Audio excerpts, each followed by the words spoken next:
คลิปนี้เอาใจสายปาร์ตี้แล้วก็สายซิลสำหรับท่านใดต้องการเครื่องเสียงลำโพงเอาไปใช้ในงานซ่องสงกรานต์หรือว่าเอาไปไว้ติดบ้านอย่างสิมีครบทุกหลายเลยนะไปพี่ๆจะพาไปเบิ่งว่ามีตัวใดแน่เอาแบบหูทองคำเลยก็มีได้นะสำหรับท่านใดที่ต้องการฟังเครื่องเสียงเน้นคุณภาพแท้ๆเนาะแล้วก็อยากได้แบบที่ว่ามันเข้ากับไลฟ์สไตล์เราบ่ฮู้ว่าจะใช้รุ่นใดดีเหมาะสมกับรุ่นใดค่อยต้องการแบบนี้นะบางทีมาหาพี่ๆลูกค้าอาจเปลี่ยนใจเนาะไปเอาเบิ่งกันว่ามีรุ่นใดแน่แบรนด์ไหนแน่ร้านเราเป็นตั้งอยู่บ้านผลเปล่าๆเด้อมาฟังได้เลยเนาะเริ่มจากแบรนด์ทวีจะเป็นแบรนด์ของซัมซุงหลายท่านก็สิเคยสงสัยว่าลำโพงอยู่บ้านเฮาตลาดบ้านเฮามันหลายแบรนด์หลายยี่ห้อเมื่อเขาจะติดกาวบ่แล้วแบรนด์แท้มันดิเขาจะพูดได้ไหนว่าแบรนด์ใดเสียงเอกลักษณ์เป็นยังไงสำคัญหลักๆผู้ที่บ่เคยลิ้นเครื่องเสียงหรือว่าบ่ฮู้เกี่ยวกับเครื่องเสียงเลยพี่ๆเน้นเลยเน้นฟังเสียงก่อนเขามักโทนเสียงอย่างชิก็เลือกแบรนด์นี้มีหลายแบรนด์นะ1 2 3 4 5 6 7 8แบรนด์เขาจะเอามาให้เลือกปุ๊บฟังเลยมักเสียงตัวไหนเอาเสียงตัวนั้นแหละสำคัญคือเบื้องว่าเขามักแหงสำใดเขามักไปเขาใส่ดุๆหลายมีคนจะคนหรือว่าเขามีแต่ตั้งกลุ่มกัน10-20 คน4-5 คนอย่างสิมักสายซิลซื่อก็เลือกเอาตัวที่เหมาะสมตัวนี้เป็นแบรนด์ของ Samsung มี2ขนาดเด้อย้ำว่าแบรนด์แท้ศูนย์ไทยราคาบ่แพงได้เนาะสามารถมาฟังอยู่หน้าร้านพี่ๆได้เลยตัวนี้มีแอปให้ปรับอีกปรับแบบโฮมเทเตอร์แบบซาวด์ราวอย่างซี่ได้เนาะคือตัวอย่างคือทีวีเฮาเบิ่งหน้าจอสิเนาะเสียงย่างมาเบิ่งซ้ายมือมันสิดันเสียงมาแต่เบิ่งซ้ายมือจังซี่เสียงมือขวาก็แยกต่างหากนี่ของ Samsung นี่หลักๆเลยเนาะเสียงโคตรดีเลยตัวนี้งามอีกเด้เนาะ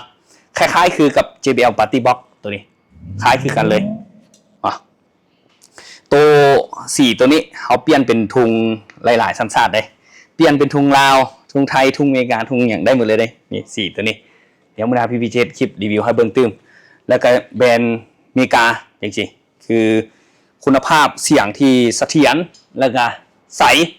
เบสที่นุ่มเนาะนี่แนะนำเลย QSC จะมีแบบพกพาอย่างสิมีแบตเตอรี่ตัวนี้เป็น QSC รุ่น CB10 มีซับเบส10 นิ้วนำได้ห้องรับการลิ้นดนตรีสดได้ตื้มเนาะคือใส่เครื่องดนตรี1 พอร์ตใส่ไมค์ห้องอีก1 พอร์ตอย่างสิหรือว่าเขาจะต่อมิกเซอร์ใส่ได้หลายๆตื้มเนาะแบตเตอรี่ก็คุ้มยาวนานกันเลยสำหรับตัวนี้เนาะเขาสามารถตั้งเป็นมุมเอียงจังซี่ขึ้นได้เนาะความแรงนี่127 องศากระบวน127 เดซิเบลเนาะโอ้แรง127 เดซิเบลนี่ลูกค้าลองสมเทียบกับหลายๆสเปคเบิ่ง127 เดซิเบลมันแรงส่ำใดเนาะแล้วก็ตัวต่อมานี่จะเป็นตัวของรุ่น KC12 ตัวนี้เป็นลำโพงคอลัมน์เขาสามารถเอาตัวนี้ต่อขึ้นไปสูงๆตื่มได้นอนนี่คือตัวอย่างคือตัวสีขาวมันมีแถมมาให้อีกตัวนึงอันนี้เป็นฐานข้อต่อมันจังสิเนาะสีดำก็สูงได้ด้วยนี่มันต่อสูงกันไปเพื่อให้มุมกระจายเสียงมันคุมทั่วงานตัวนี้ซับเบสมันแมนดอก12 นิ้วเนาะตัวนี้นี่เอาประสบการณ์ตัวจริงเลยใสเนาะนุ่มเลิกแล้วก็จูนก็ง่ายมันเฮ็ดมาให้ปรับง่ายโดยเฉพาะเลยนะคือวงแคบๆจังซี่เขาต้องใส่ทั้งจังซี่พอดีฟังเนาะบ่ลักไล่หูมีทั้งสีขาวแล้วก็สีดำพร้อมแล้วก็มาต่อมากับแบรนด์ JBL อย่างซี่แบรนด์อเมริกาเส้นเดียวกันได้ตัวนี้ย้ำเลยว่าเป็นแบรนด์แท้เครื่องศูนย์ไทยทุกตัวเลยนี่เครื่องแบรนด์แท้ศูนย์ไทยเหมือนเดิมมันจะบ่แม่นสเปคที่ส่งประเทศอื่นพี่ย้ำเลยว่าตัวนี้เป็นสเปคนำเข้าประเทศไทยเนาะสเปคไทยนะมีเริ่มต้นแต่นี่ Essento นี่ JBL Party Essento แล้วก็มีของตัวนี้แม่น JBL Party Box 720 520 320มีเส้นเดียวกันเนาะมีหลายนี่ตัวนี้พี่ยังบ่ทันได้แกะกล้องเท่าลำโพงจำพวกคอลัมน์กับเส้นเดียวกันเนาะมีครบลายเลยหรือว่าลำโพง PA จริงๆมีเนาะอันนี้จะเป็นส่วนหนึ่งที่พี่โซให้เบิ่งแล้วกันเครื่องแบรนด์แท้ศูนย์ไทยแล้วต่อมาจะเป็นแบรนด์ของ Bose โอ้ตัวนี้มันเน้นแบบพรีเมียมอีดีตัวนี้สำหรับหูทองคำได้แท้เลยเนาะอันนี้เนาะเน้นแบบพรีเมียมมันเริ่มต้นจากตัว S Band Pro Plus ตัวนี้เป็นตัวรุ่นใหม่ล่าสุดกันเลยอันนี้ส่วนตัวแล้วพี่ก็มักเลยตัวนี้พี่มักฟังเพลงอยู่แล้วเนาะโลโก้เขาจะปรับสีได้เนาะซ้ายขวาตัวนี้จะเป็นรุ่น L1 Pro 8นี่ L1 Pro แล้วก็ Pro 16แล้วก็ Pro 32นี่มันจะแยก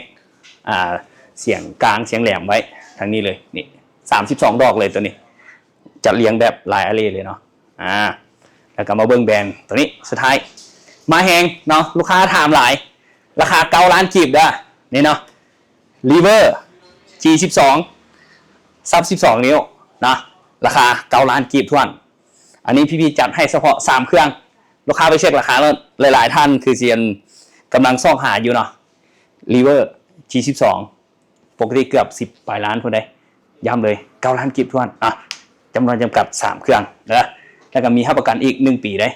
ตัวที่ให้ประกันยาวที่สุดเลยเดี๋ยวพี่จะบอกว่าเป็นรุ่นใดมาเบิ่งตัวนี้ QSC ให้ประกัน6 ปีได้เป็นแบรนด์ที่ให้ประกันยาวที่สุดละอยู่ในห้างของพี่ๆนี่เนาะตัวนี้เป็นเครื่องใหม่มือหนึ่ง